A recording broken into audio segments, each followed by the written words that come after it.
Hello friend, my name is Rahul Prakash from school 24/7 और आज की क्लासेस पज़ल के ऊपर है। मैंने पज़ल के सिलेबस, कितने टाइप के पज़ल पूछे जाते हैं, इन सभी का डिस्कशन मैंने प्रीवियस क्लास में किया था। अगर आप उस वीडियो को नहीं देखे हैं तो आप हमारे चैनल में जाके वो वीडियो को देख सकते हैं। उस वीडियो का लिंक मैं इस वीडियो में भी दे दूँगा। और आज की क्लासेस पज़ल के फर्स्ट पार्ट मतलब पज़ल के पहला टाइप जो फिलिंग द ब्लैंक पज़ल है उसके ऊपर निर्भर होगा। और आज की क्लासेस को स्टार्ट करने से पहले आप हमारे चैनल को सब्सक्राइब कीजिए, लाइक कीजिए एंड शेयर कीजिए। आप हमें टेलीग्राम में भी फॉलो कर सकते हैं। टेलीग्राम का लिंक हमारे डिस्क्रिप्शन बॉक्स में दिया गया है। और इसके साथ साथ आज की क्लासेस का जो PDF होगा मैं भी वो डिस्क्रिप्शन बॉक्स में दे दूँगा ताकि आप उसे अच्छी तरह से प्रैक्टिस कर सकें। तो चलिए आज के क्लासेस को हम लोग क्या करते हैं, स्टार्ट करते हैं। तो आज की classes filling the blank puzzle के ऊपर निर्भर है। तो दोस्तों, फिलिंग द ब्लैंक पज़ल किन किन एग्ज़ामों के लिए इम्पोर्टेंस है तो हमेशा याद रखेंगे। ये बैंकिंग एग्ज़ाम के साथ साथ रेलवे एग्ज़ाम के लिए भी बहुत ज़्यादा इम्पोर्टेंस है। तो आप लोग के माइंड में एक तरह का प्रश्न उठता होगा, फिलिंग द ब्लैंक पज़ल में किस तरह के क्वेश्चन पूछे जाते हैं। तो हमेशा अक्सर याद रखेंगे, जब भी आप पज़ल बनाते होंगे तो इस तरह के प्रश्न से आपका सामना होता होगा। जैसे कि 8 फ्रेंड है, डिफरेंट बैंक में काम करता है, वो डिफरेंट कलर को लाइक करता है। इसके अलावा 8 फ्रेंड है, वो डिफरेंट सिटी में है और वो डिफरेंट प्लेयर को पसंद करता है। तो इस तरह का जो पज़ल होता है वो फिलिंग द ब्लैंक पज़ल के अंदर में आता है। तो इस तरह का पज़ल को बनाने के लिए हमें हर इम्पॉर्टेंट पॉइंट को ठीक से समझना होगा। तो आज चलिए फिलिंग द ब्लैंक के पज़ल के ऊपर में हर वो इम्पॉर्टेंट पॉइंट को मैं क्या करूँगा, डिस्कशन करूँगा। तो पहला याद रखेंगे कि जब भी आपके पास फिलिंग द ब्लैंक पज़ल आता है तो सबसे पहले एक चीज़ को याद रखना है कि आपको पहले कैटेगराइज मतलब कैटेगरी को बनाना है, कैटेगराइज करना है। सबको सिस्टमेटिकली से कैटेगराइज करेंगे। जब आप कैटेगराइज करेंगे तो उसी हिसाब से आपको रो बनाना पड़ेगा। जब तक आप रो नहीं बनाएंगे तब तक आपको पज़ल बनाने में दिक्कत होगा। तो सबसे पहले जो आपको स्टेटमेंट दिया गया उस स्टेटमेंट के हिसाब से आपको कैटेगराइज करना है। किस कैटेगराइज में मतलब किस कैटेगरी में हमको किसको रखना है। तो सबसे पहले हमको कैटेगराइज करना है। तो कैटेगराइज करने के लिए हमें स्टेटमेंट को बारीकी से क्या करना पड़ेगा, पढ़ना पड़ेगा। क्योंकि आपके स्टेटमेंट में ही आपको कैटेगराइज छुपा होता है, आपको वहाँ से ढूंढ के निकालना पड़ेगा। जैसे एग्जाम्पल के रूप में मैंने एक यहाँ पर स्टेटमेंट लिया है, उस स्टेटमेंट आपको पढ़ना है और वहाँ से आपको क्या करना है, ग्रुप बनाना है, मतलब कैटेगरीज बनाना है। ठीक है। तो जैसे कि यहाँ पर बोला गया एक ग्रुप ऑफ फ्रेंड, तो एक ग्रुप ऑफ फ्रेंड के बारे में बोला गया, तो कहीं ना कहीं एक फ्रेंड के बारे में बोला जा रहा है। तो पहला कैटेगरी आपको मिल गया, यहाँ पर क्या है, फ्रेंड मिल गया। ठीक है। अब ABC ये तो मेरा फ्रेंड है। फिर वर्क एज, जैसे वर्क एज बोला तो मेरा एक सेकेंड कैटेगरी मिल गया, वर्क। वो वर्क किस में कर रहा है, economics, agricultural officer and IT officer. मतलब मेरा सेकेंड कैटेगरी क्या मिल गया, ग्रुप क्या मिल गया, वो वर्क मिल गया। एंड थर्ड फिर क्या बोला, फॉर बैंक SBI, PNB और RRB में वो काम करता है। तो इसके हिसाब से मेरे थर्ड जो कैटेगरी क्या मिल गया, वो बैंक मिल गया। तो ऑलमोस्ट इस तरह से आपको क्या करना है, कैटेगरीज को बनाना होगा। जब कैटेगरीज बनाएंगे तो उसी हिसाब से आपको क्या करना पड़ेगा, डायग्राम बनाना पड़ेगा। तो नेक्स्ट इम्पॉर्टेंट पॉइंट है, हमको डायग्राम प्रिपेयर करना है। ठीक है। तो डायग्राम बनाने के लिए हम लोग क्या किए, कैटेगरीज बनाए। तो पहला कैटेगरीज किसका था, फ्रेंड का था। तो हमेशा एक चीज़ को याद रखना है कि पहला पर्सन या फ्रेंड या स्टूडेंट इस तरह का आपको कुछ भी दिखाई दे तो पहला ये रो जो होगा वो उसी के लिए क्या करेंगे, फिक्स करेंगे। हमेशा पर्सन्स के लिए पहला रो क्या करेंगे, फिक्स करेंगे। बाकी मेरा क्या था, वर्क और बैंक था। तो वर्क और बैंक में अल्टरनेटिव इसमें क्या कहता है, अदला बदली कर सकते हैं, बैंक को आगे वर्क को पीछे, या वर्क को आगे या बैंक को पीछे लिख सकते हैं। ये चेंजेबल हो सकता है, लेकिन पहला जो मेरा रो होगा वो क्या होगा, पर्सन्स के लिए ही होना चाहिए। आप डायग्राम बना भी सकते हो, नहीं बना सकते, लेकिन ये कैटेगराइज के हिसाब से लिखना ज़रूरी है कि उसी के हिसाब से आपको पज़ल को ब्रेक करना पड़ेगा। ठीक है, तो नेक्स्ट चलते हैं थर्ड पॉइंट। थर्ड पॉइंट क्या है? Not fix. नॉट फिक्स मतलब क्या है कि मेरे पास कितना परसेंट था, ए बी और सी, मतलब 3% था। तो यहाँ पर हमको क्या करना है, ए बी सी, इस तरह से फिक्स नहीं करना है। कहने का मतलब है जिस तरह का इन्फॉर्मेशन दिया जाएगा उसी तरह से आपको क्या करना है, बनाना होगा। मान लो कि पहला इन्फॉर्मेशन सी के लिए है, तो पहला हम यहाँ पर क्या लिखेंगे, सी लिखेंगे। यहाँ पर हम ए से स्टार्ट नहीं करेंगे, जो पहला इन्फॉर्मेशन होगा उसी के हिसाब से हमको यहाँ पर क्या करना, पुटअप करके उसे बनाते रहना है। तो आप लोगों को समझ में आया? तो हमेशा याद रखेंगे, फिलिंग द ब्लैंक पजल बनाने के लिए 3 पॉइंट सबसे ज़्यादा क्या है, इम्पॉर्टेंट है। और इस 3 पॉइंट को आपको ठीक से समझना है। अगर कहीं पर भी आपको दिक्कत होता है आप कमेंट बॉक्स में कीजिएगा, तो मैं इसके लिए सेकेंड वीडियो में ला के आपको सारा डाउट को क्लियर करूँगा। तो चलिए दोस्तों, आज फिलिंग द ब्लैंक पजल के ऊपर मैं फर्स्ट क्लास स्टार्ट करता हूँ, फर्स्ट पजल को लेता हूँ। चलिए आज स्टार्ट करते हैं। दोस्तों आपके पास यहाँ पर दिखाई दे रहा होगा, स्क्रीन दिखाई दे रहा होगा कि फिलिंग द ब्लैंक पजल का पहला क्लास बेसिक सम ले रहा हूँ। आप लोग मालूम ही होगा कि मैंने प्रॉमिस के हिसाब से आपका बेसिक, मॉडरेट और डिफ़िकल्ट, ये 3 तरह का पजल मैं करवाऊँगा। इसके साथ साथ क्या होगा, प्रीवियस ईयर का भी पजल आपको करवाऊँगा। तो पहला पजल आपके सामने दिखाई दे रहा है। ठीक है, तो हम डिसाइड करेंगे ये कौन सा पजल है, फिलिंग द ब्लैंक के पजल है कि नहीं। देखिए यहाँ पर पर्सन के बारे में बोला गया है, वो डिफरेंट स्पेशलाइजेशन है और वो डिफरेंट सॉफ्ट ड्रिंक है। यहाँ पर देखिए दिखाई दे रहा है। तो ये कहीं ना कहीं फिलिंग द ब्लैंक पजल के ऊपर ही बनाना होगा आपको। चलिए, तो फिलिंग द ब्लैंक पजल बनाने के लिए सबसे पहले हमको क्या करना है, कैटेगराइज करना है।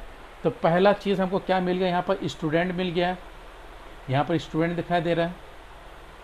उसके बाद क्या बोला जा रहा है कि PQRSTVNW are 7 students of an institute of management study belonging the 3 specialization। मतलब वो 3 स्पेशलाइजेशन में वो क्या कर रहा है, स्टडी कर रहा है। तो मेरा सेकेंड कैटेगरी वो क्या है, स्पेशलाइजेशन है। वो 3 स्पेशलाइजेशन क्या है, HR, मार्केटिंग एंड थर्ड क्या है, फाइनेंस है। ये 3 स्पेशलाइजेशन है। ठीक है, with at least of 2 in each specialisation. कहने का मतलब है कि प्रत्येक स्पेशलाइजेशन में कम से कम 2 होना चाहिए। तो मतलब यहाँ से लेकर आपको हमको यहाँ तक समझना होगा। तो पहला मैंने इसमें क्या निकाला, कैटेगरीज निकाला। जब कैटेगरीज निकाला तो पहला कैटेगरीज किसका था, स्टूडेंट का था। सेकेंड मेरा क्या था, स्पेशलाइजेशन का था। जब स्पेशलाइजेशन कैटेगरीज में निकाला था तो स्पेशलाइजेशन के ऊपर कुछ इन्फॉर्मेशन दिया हुआ था।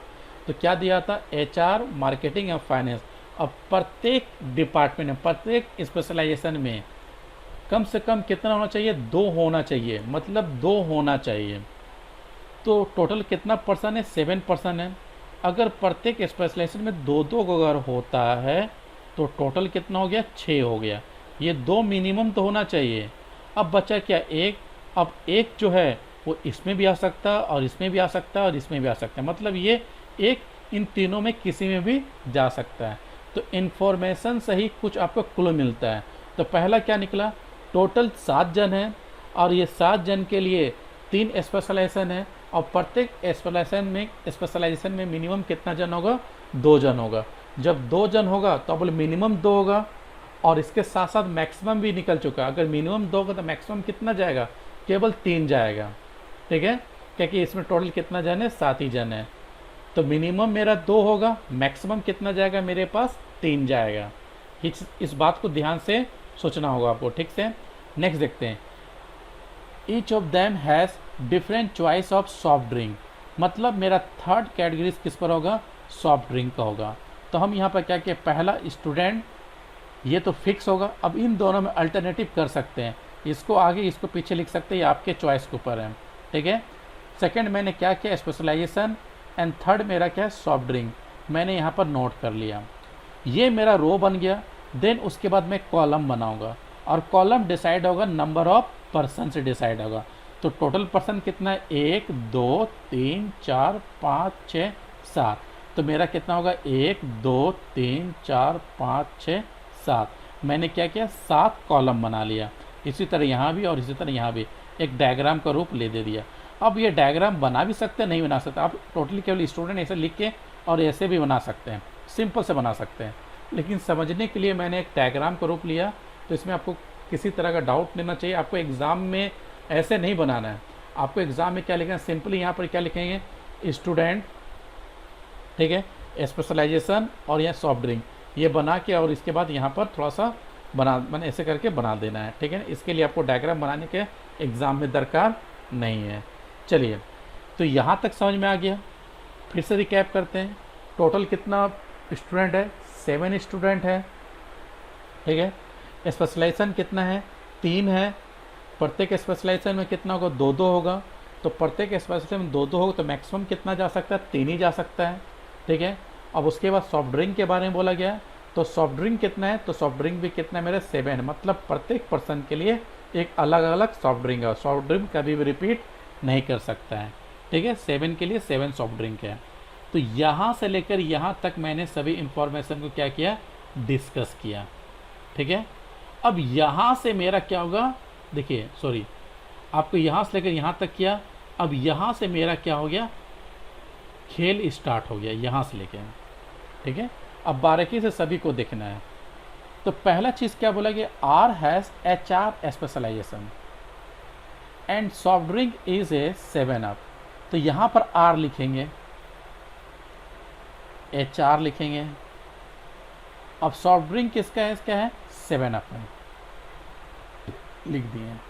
तो आपको मालूम चला कि आर के लिए आपके पास जितना इन्फॉर्मेशन चाहिए वो सारा इन्फॉर्मेशन अवेलेबल है। कि आर एक स्टूडेंट है, वो HR स्पेशलाइज है और वो 7 अप है। ये आर के लिए पूरा इन्फॉर्मेशन ख़त्म हो चुका है। आर के लिए आप किसी तरह के इन्फॉर्मेशन का दरकार नहीं है। आर के लिए पूरा इन्फॉर्मेशन यहाँ पर दिया गया और यहाँ पर हम नोट भी कर लिए। नेक्स्ट क्या बोला गया, नेक्स्ट देखिए यहाँ बोला गया, B does not like Pepsi Fanta and has same specialisation only W among them। अब इस लाइन को यहाँ से लेकर यहाँ तक समझना है और इसी लाइन में ये पजल का की छुपा हुआ। अगर ये लाइन समझ में आ गया तो ये पजल बनने बहुत ही इजी है। कहने का मतलब है कि भी को पेप्सी और फैंटल पसंद नहीं, वो नहीं पीता, अच्छी बात है, नहीं पीता है, नहीं पीना भी चाहिए उसके लिए, ठीक है। और उसके बाद क्या बोला गया, उसका स्पेशलाइजेशन केवल किसके साथ मैच करेगा, W के साथ मैच करेगा। यहाँ ओनली बोला गया है, उसका स्पेशलाइजेशन केवल W के साथ मैच कर सकता है और किसी के साथ मैच नहीं कर सकता है।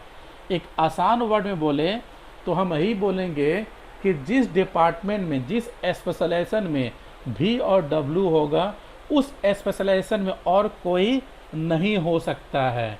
कहने के मतलब है कि V और W के लिए अलग ग्रुप बन गया है।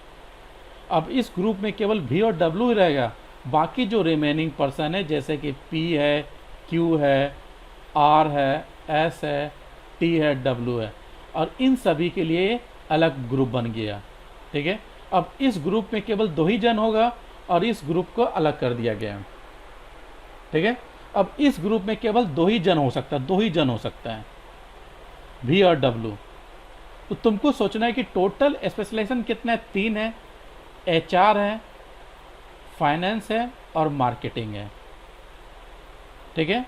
तो हम ऐसे ही याद रखेंगे, V और W के लिए अगर V और W फाइनेंस हो गया तो फाइनेंस में बाकी ये जो मेरा 5 जन है, अब वो फाइनेंस को नहीं ले सकता है, वो हट जाएगा, ठीक है। तो तुम सोचो क्या उसका HR हो सकता है, क्या V और W का HR हो सकता है, V W क्या HR हो सकता है? तो तुम बोलोगे कि सर V और W का HR नहीं हो सकता है, क्योंकि HR ऑलरेडी किसका हो गया, R का हो गया। अगर V और W HR लेता है तो उस स्पेशलाइजेशन में कितना जन हो जाएगा, 3 जन हो जाएगा। और यहाँ साफ बोल दिया गया है कि जिस स्पेशलाइजेशन में V और W होगा उसमें केवल 2 ही जन हो सकता है, 2 जन से ज़्यादा नहीं हो सकता है।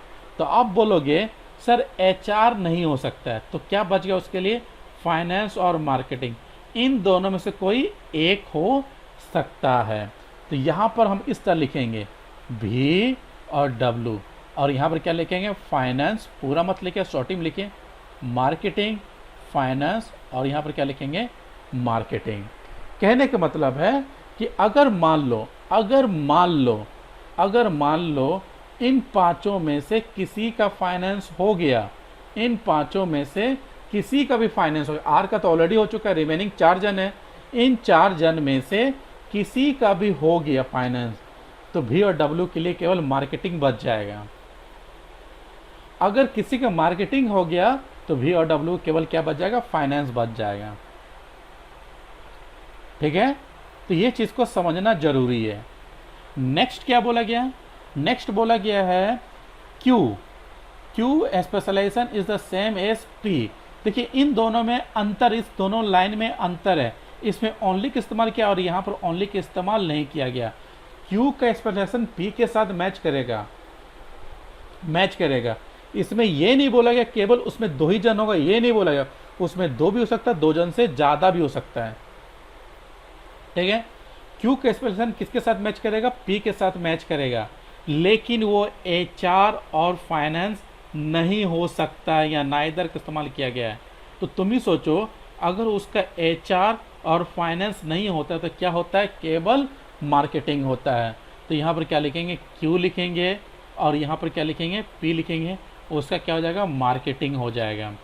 अब जैसे मार्केटिंग हुआ तो कहीं ना कहीं V और W के लिए रास्ता साफ हो गया, तो यहाँ से मार्केटिंग कैंसिल हो जाएगा, क्योंकि V और W जिस डिपार्टमेंट में काम करेगा केवल 2 ही जन काम कर सकता है। तो मार्केटिंग कैंसिल हो गया, तो V और W क्या हो गया? केवल फाइनेंस हो गया। अब फाइनेंस में केवल 2 ही जन हो सकता है। फाइनेंस में कितना जन हो सकता है? 2 ही जन हो सकता है। वो 2 जन कौन हो गया? V और W। इस बात को ध्यान दीजिएगा। अब फाइनेंस में और कोई जन इंटर नहीं कर सकता है। ठीक है, और मैंने एक लाइन को थोड़ा सा स्किप यहाँ पर हो गया था, और यहाँ पर आप यहाँ पर लिख लीजिएगा, पेप्सी और फैंटा भी पेप्सी और फैंटा को लाइक नहीं करता, तो यहाँ पर बना के शॉर्ट नोट बना के यहाँ पर लिख लेना होगा कि ये सब चीज़ उतर जाता माइंड से। तो यहाँ पर V के लिए हम यहाँ पर लिख लेते हैं कि V को पेप्सी या क्रॉस का सिग्नेचर दे देते हैं, पेप्सी, अब प्लस क्या नहीं पसंद है उसको? प्लस उसको फैंटा पसंद नहीं है, यहाँ पर लिख लिए हम। ठीक से, ठीक है दोस्तों, चलिए नेक्स्ट चलते हैं। यहाँ पर देखिएगा, यहाँ तक क्लियर हो गया। टी बोला टी का स्पेशलाइजेशन HR नहीं है। अब HR नहीं है तो भैया फाइनेंस भी नहीं हो सकता, क्योंकि फाइनेंस में केवल 2 ही जन होगा, V और W, और कोई नहीं हो सकता। तो अगर उसका HR नहीं हो सकता तो फाइनेंस भी नहीं होगा, तो क्या हो गया? मार्केटिंग। तो यहाँ पर क्या हो गया? मेरे लिए T हो गया, और यहाँ पर मार्केटिंग हो गया। ठीक है, अब उसके बाद क्या बोला गया? वो लाइक क्या करा? स्प्राइट, तो यहाँ पर स्प्राइट लिख देते हैं। क्लियर? अब सोचना है कि इंफॉर्मेशन बोला गया था कि प्रत्येक डिपार्टमेंट में कितना जन होगा? 2 जन होगा, मिनिमम 2 जन होगा, मैक्सिमम कितना जन जा सकता है? 3 जन जा सकता है। तो मार्केटिंग में तो 3 जन हो चुका है कि नहीं? केवल HR भी केवल 1 ही जन हुआ है, तो यहाँ पर कौन हो जाएगा? HR। देखिए आपको भरने यहाँ पर ऑलरेडी हो चुका है। ठीक है, इसमें सारा पर्सन बैठ चुका है। आप एक काम कीजिए, फिलिंग द ब्लैंक बना लीजिए। ठीक है ना, नहीं बना तो तभी बन जाएगा। तो यहाँ पर क्या हो गया? मेरे लिए HR हो गया, इसमें सभी पर्सन बैठ चुका है। बस मिसिंग क्या दिखाई दे रहा है? बस मिसिंग इसमें एक ही चीज़ दिखाई दे रहा है, वो कौन है? वो S है। S अब तक इसमें बैठा नहीं है, तो S को हम यहाँ बैठा दिए। ठीक है, अब S को यहाँ बैठाएं तो नेक्स्ट इन्फॉर्मेशन आपको यहाँ से फिर पढ़ना पड़ जाएगा। The one who like Coca Cola does not specialisation finance और मार्केटिंग। मतलब जो कोको कोला पसंद है वो फाइनेंस और मार्केटिंग में काम नहीं करेगा, तो फाइनेंस और मार्केटिंग में कोका-कोला काम नहीं, तो उसके लिए क्या बच गया, एचआर बच गया। तो एचआर में केवल 2 ही जन हैं, वो 2 जन कौन है, आर और भैया अपना क्या, एस है। तो आर के लिए तो सॉफ्ट ड्रिंक हो चुका है, वो कौन है मेरे लिए, 7 अप हो चुका है। तो आर तो आप क्या करेगा, वो तो कोका कोला पसंद तो पिएगा नहीं, तो वो किसके पास जाएगा, केवल एस के पास जाएगा। तो यहाँ पर क्या लिख देंगे, कोको कोला। क्लियर है। नेक्स्ट बोला क्या है, पी लाइक थम्स अप। तो पी यहाँ लाइक थम्स अप, तो यहाँ पर लिख लेते हैं थम्स अप हो गया। फिर बोला गया यहाँ पर the one who like Fanta does not marketing specialise. मतलब जो फैंटा है वो मार्केटिंग स्पेशलिस्ट नहीं होगा, मतलब वो फैंटा वाला ये मार्केटिंग स्पेशलिस्ट नहीं होगा। क्या वो एचआर हो सकता है, तो बोले एचआर में ऑलरेडी 2 जन था, 2 जन का सॉफ्ट ड्रिंक तो हो चुका है, तो एचआर भी नहीं होगा। तो उसके लिए क्या बचा, फाइनेंस बचा। तो फाइनेंस में केवल 2 ही जन हो सकता है, बी और डब्ल्यू। तो वो भी के पास जैसे फैंटा जाएगा, तो फैंटा के बारे में बोल दिया गया है, यहाँ पर देखिएगा लिखे हैं कि भी जो है वो फैंटा लाइक नहीं करेगा। तो यहाँ पर फैंटा तो आएगा नहीं, तो फैंटा यहाँ चला जाएगा। ठीक है, तो यहाँ पर क्या हो जाएगा, मेरे लिए फैंटा हो जाएगा। क्लियर है। तो यहाँ पर फैंटा हो गया। अब इंफॉर्मेशन खत्म हो गया, आपके पास फिलिंग द ब्लैंक कितना बचा, 2 बचा। क्लियर है। जब ये 2 फिलिंग द ब्लैंक बचा, तो यहाँ बोल दिया गया है पेप्सी मेरा यहाँ पर नहीं आएगा। अगर पेप्सी मेरा यहाँ पर नहीं आएगा तो तुम ही सोचो कहाँ पर जाएगा, तो पेप्सी मेरा यहाँ पर हो जाएगा। ठीक है, पेप्सी जैसे यहाँ पर आया तो केवल एक ही सॉफ्ट ड्रिंक बच गया। वो सॉफ्ट ड्रिंक कौन है, आप यहाँ से देख सकते हैं। देखिए कोक हो चुका है, पेप्सी भी हो चुका है, थम्स अप भी हो चुका है, स्प्राइट भी, लिम्का अब तक नहीं होती। यहाँ पर कौन जाएगा मेरे लिए, लिम्का। ठीक है, यहाँ पर क्या हो जाएगा, लिम्का। तो दोस्तों ये पज़ल बहुत इजी था, ये प्रीवियस ईयर में आया हुआ था। अगर इस पज़ल में आपको समझ में नहीं आया तो कमेंट बॉक्स में ज़रूर ही अपना कमेंट लिखिएगा, ताकि मैं सेकेंड क्लास में और अच्छा तरह से आपको समझा सकूं। तो आज की क्लास बस इतना ही। अगर आपको हमारा वीडियो अच्छा लगा है तो आप हमारे चैनल को सब्सक्राइब कीजिए, शेयर कीजिए और इसको शेयर कीजिए। तो आज की क्लासेस के लिए थैंक यू। फिर मिलेंगे। जय हिंद दोस्तों।